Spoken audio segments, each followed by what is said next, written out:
Hello, and thank you very much for coming along again this evening. This evening we're going to look at a crucial question. As the crisis mounts internationally and around the world, we really need to learn new things very fast. And the question becomes, quite directly, can universities help in this circumstance? We expect so, because in effect that's where higher education goes on, and we would, in a sense, demand that universities teach us what's going on.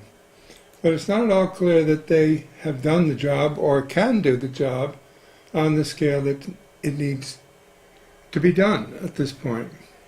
Massive public education about what we're up against and what we're going to be facing as a society, as a nation, and as an international community at this point, well beyond the confines of any particular culture. So tonight we're going to look at this whole issue of whether universities can help, in a sense, and in particular the ones we know about. So we're looking at this whole question in terms of education in the face of catastrophe. What do we really learn from universities in times of crisis? Well, in fact, we learn a great deal. And in a sense, the younger generation's impatient because they want to learn even more, but they're not getting it in schools. And we've seen a dramatic case of this in the school strikes that have taken place in Europe largely, but also spreading now to the United States and to Australia, as we'll see, on the part of students who are fed up with nothing being done about climate change by anyone. This 15-year-old student, a schoolgirl in Sweden, held a climate strike out in front of her school every day of the week for a while, and then one day a week, every Friday, attracting lots of others to join. And she made a very dramatic statement in front of the UN Climate Conference in Poland in December. It's really quite striking. Take a look. My name is Greta Thornburg. I am 15 years old and I'm from Sweden. I speak on behalf of climate justice now. Many people say that Sweden is just a small country and it doesn't matter what we do. But I've learned that you are never too small to make a difference.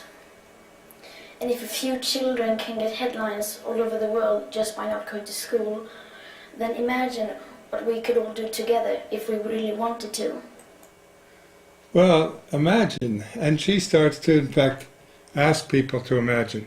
Imagine what we could do if we went on a general school strike. She then went on from the December meetings, 2018 in Poland, to the Davos meetings in Switzerland for all the heads of state and the big financial types, and she made an even more dramatic statement there. It's pretty staggering. 16-year-old Swedish climate activist Greta Thunberg has arrived in Davos, Switzerland, where she's calling on heads of state and global elites gathered for the World Economic Forum to take urgent action on climate change. Ahead of her trip to the forum, Thunberg posted a video online accusing corporate and government leaders of essentially doing nothing to prevent a climate catastrophe. People say that the climate crisis is something that we all have created. But that is just another convenient lie, because if everyone is guilty, then no one is to blame. And someone is to blame. Some people, some companies, and some decision makers in particular has known exactly what priceless values they are sacrificing to continue making unimaginable amounts of money.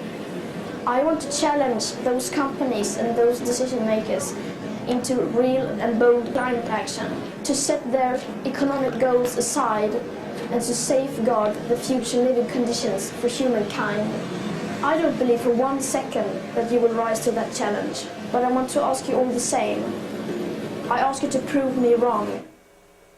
Greta Thunberg made international headlines last year after she launched a one-day-a-week school strike against climate change, held every Friday outside the Swedish parliament. The school strike quickly spread and became a global phenomenon.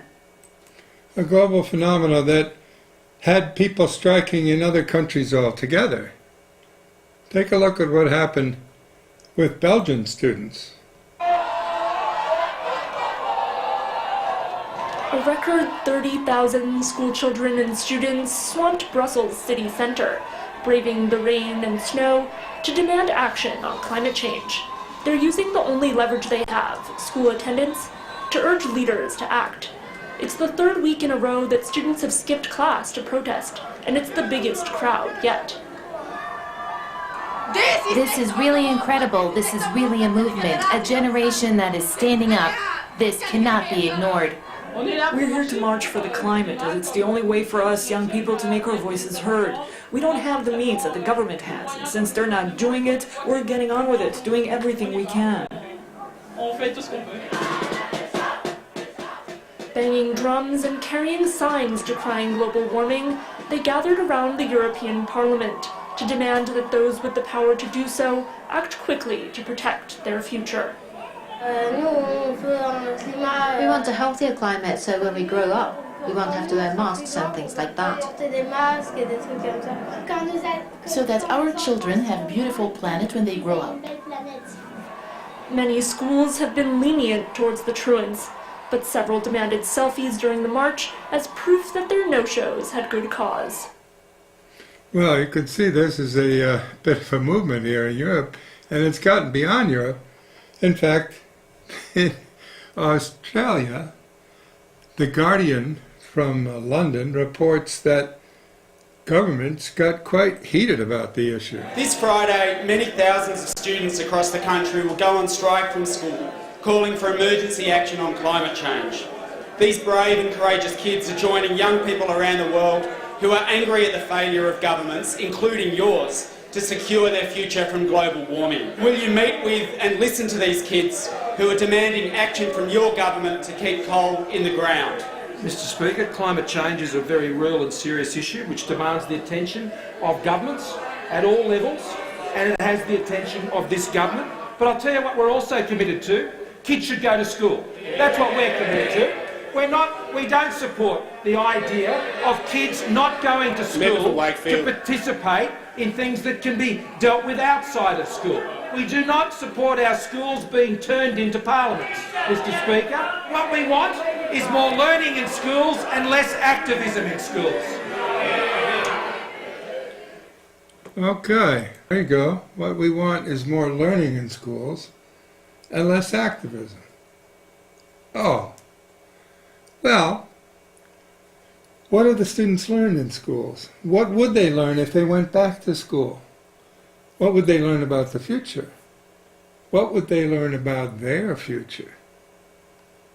It's a bit of a crisis, because what they'd learn is that because of what these stiffs in the parliament don't do, they have no future.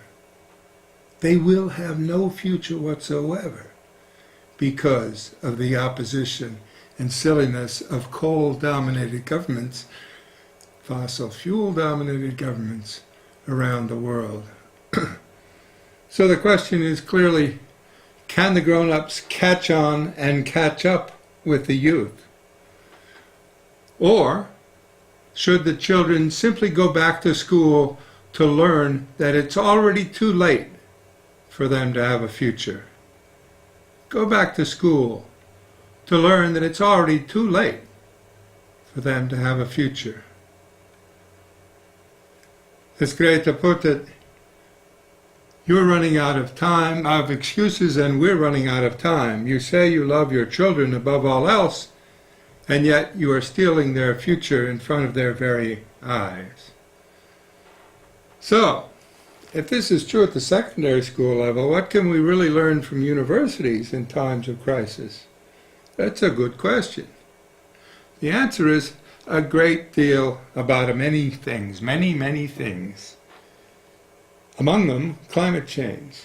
And some of the best teaching in the world has taken place at world-class universities on the nature of our crisis, whether it's from Jim Hansen down at Columbia or here at Harvard with people like Jim Anderson, Michael McElroy, and others who have for decades been pointing out this problem and working very actively about it.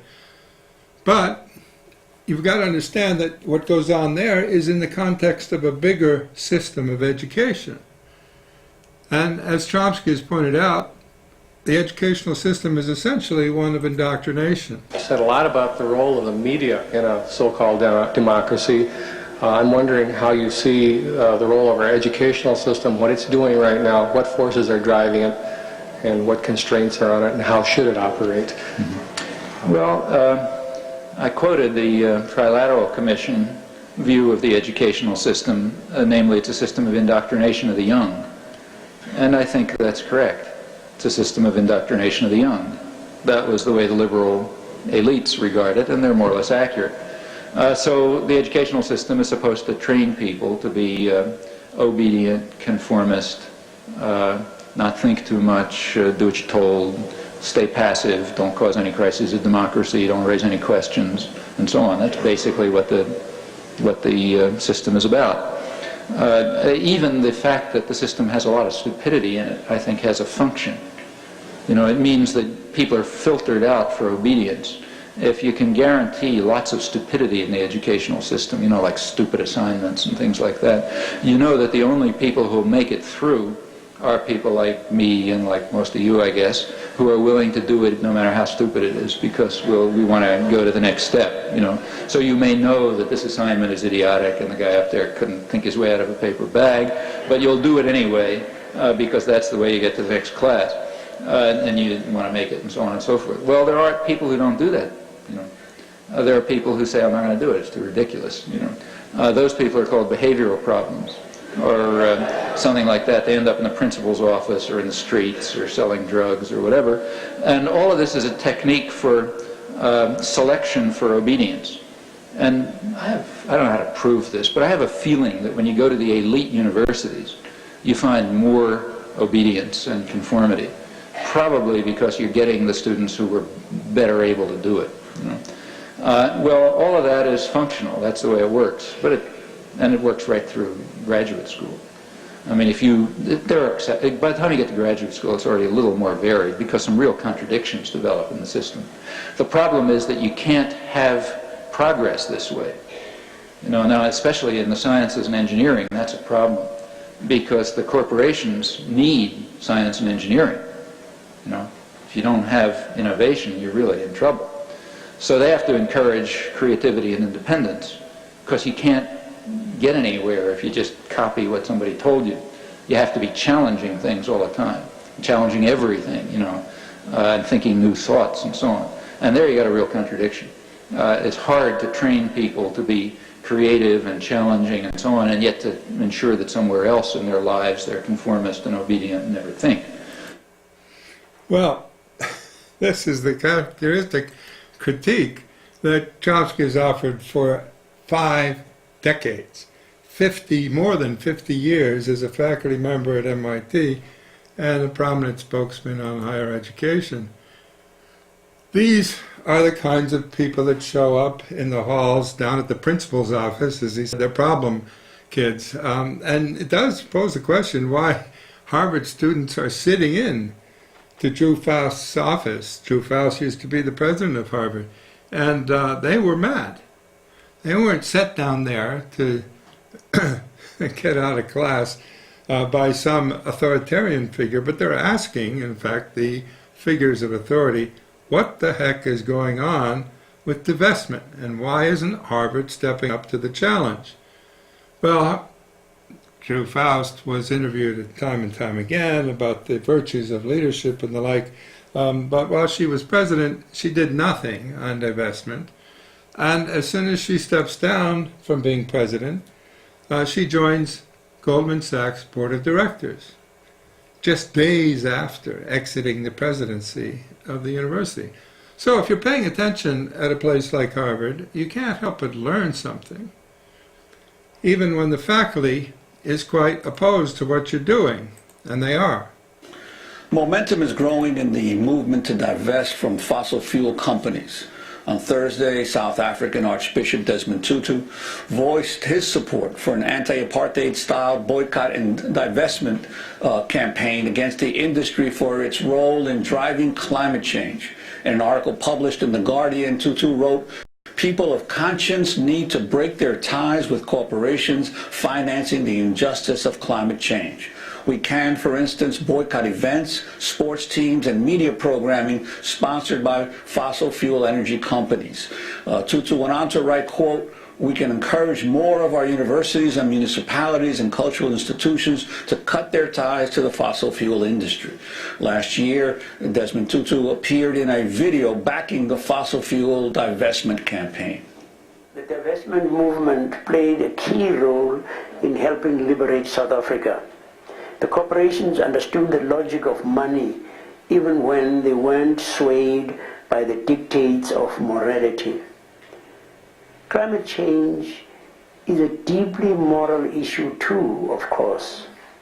Here in Africa, we see the dreadful suffering of people from worsening drought, from rising food prices, from floods, even though they've done nothing to cause the situation. Once again, we can join together as a world and put pressure where it counts. In other divestment news, nearly 100 members of the faculty at Harvard University released an open letter Thursday calling on the Ivy League school to sell off its interest in oil, gas, and coal companies. Harvard has the largest university endowment in the country, worth over $32 billion. The Harvard faculty letter was published just 3 days after the university's president, Drew Faust, rejected earlier calls to divest from fossil fuel firms. Instead, Faust announced the school would become a signatory to the United Nations-supported Principles for Responsible Investment. In the letter, the professors write, quote, "If the corporation regards divestment as political, then its continued investment is a similarly political act, one that finances present corporate activities and calculates profit from them.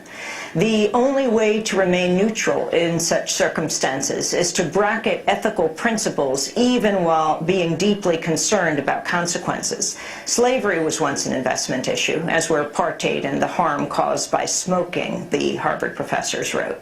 Well, to talk more about the disinvestment movement, we're joined by two guests. James Aronson is professor of chemistry and earth, and James Anderson is professor of chemistry and earth and planetary sciences at Harvard University, one of the signatories to the letter urging Harvard to divest from the fossil fuel industry. He's done groundbreaking work exposing the link between climate change and ozone loss. He's joining us from Harvard's campus. And with us in Washington, D.C., Jamie Henn, co-founder of 350.org.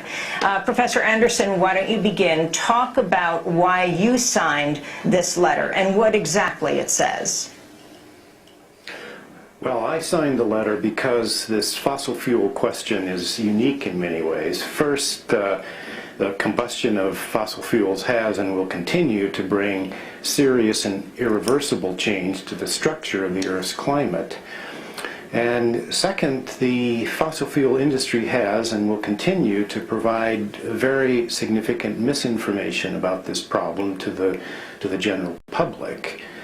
The third issue revolves around leadership that I believe all universities should execute, and that was best captured really when President Bach divested from the tobacco industry, and Harvard responded similarly to the apartheid question. And in the case of climate change and its relation to energy, this is the most serious problem facing this and subsequent generations, and so I believe it's crucially important for universities to step forward and exhibit leadership. Okay. Nearly 100 Harvard universities asked the president to exhibit leadership, and on campus, the encounters become more dramatic. Throughout our long and proud history of social movements in this country, religious communities and communities of faith have been the backbone of a lot of those movements. And if we wish to be that backbone for this movement today, we cannot divorce the prophetic work of justice from what Andrea Gibson calls the terrible manners of truth. Because there are some terribly inconvenient truths that need to be spoken in this campaign and about Harvard. When this campaign began a few years ago, the students were fundamentally asking Harvard to be a leader on climate justice, to take the leadership of standing up against the fossil fuel industry, to be leaders that change our political and our economic systems. And Harvard responded by saying that they do care about climate change, and that they are responding, and that they're working on engineering solutions, they're working on scientific solutions, they've even got some discussions about policy going on. And they said that this is the job of universities, this is what universities do. So essentially their response to the most unprecedented global crisis is to say, this is what we always do. We're going to keep doing the thing that we always do in the face of an unprecedented crisis. But that's not moral leadership. That's the same old bullshit that got us into this mess. And we asked for leadership, not the same old bullshit. So we should look into exactly what it is that they're doing. They like to celebrate the work being done over across the quad there at the Harvard Center for the Environment, which is almost entirely funded by Bank of America. Now, yesterday we heard from a woman from South Africa that Bank of America is the primary funder of new coal mines in South Africa. Where I'm from in West Virginia, Bank of America has been the primary funder of mountaintop removal coal mining. So when they celebrate the work that is going on over there, they're saying, yes, we're willing to talk about the environment within the constraints of what is convenient to Bank of America. But that's not leadership. That's the same old bullshit. And we ask for leadership, not the same old bullshit. And we should look at who's in that Center for the Environment. It's Director Dan Schrag, who, as many of us know, is a very outspoken opponent of divestment.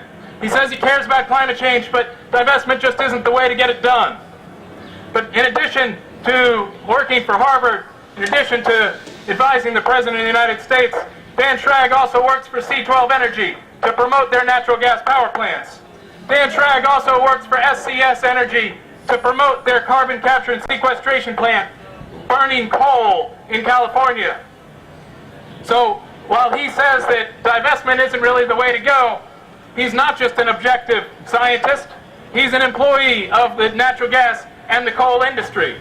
He takes about $10,000 a month from SCS Energy to promote their coal-fired power plant. Well, that's a pretty extraordinary statement about the Director of Environmental Studies at Harvard University at the same time. In fact, we might want to look a little bit more deeply into the whole question of Harvard's hidden history. It's been looked at in documentaries, and you can get access to it, in fact. And what we learn is really quite interesting. What do we learn in times of crisis? Well, we learn that universities are corporations.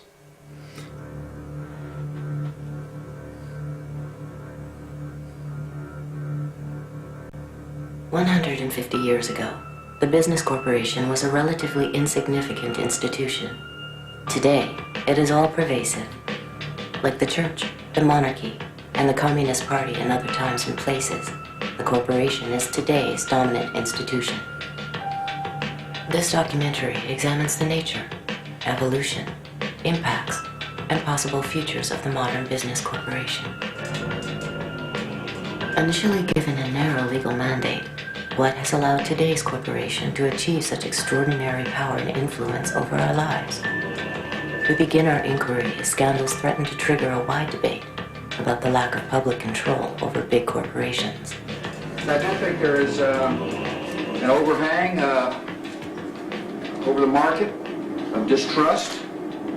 Listen, 95% or some huge percentage of the business community are honest. But not all of them, and not all of them, even when they're honest, are working in the interest of the public. We, in fact, have other coalitions that are emerging very importantly.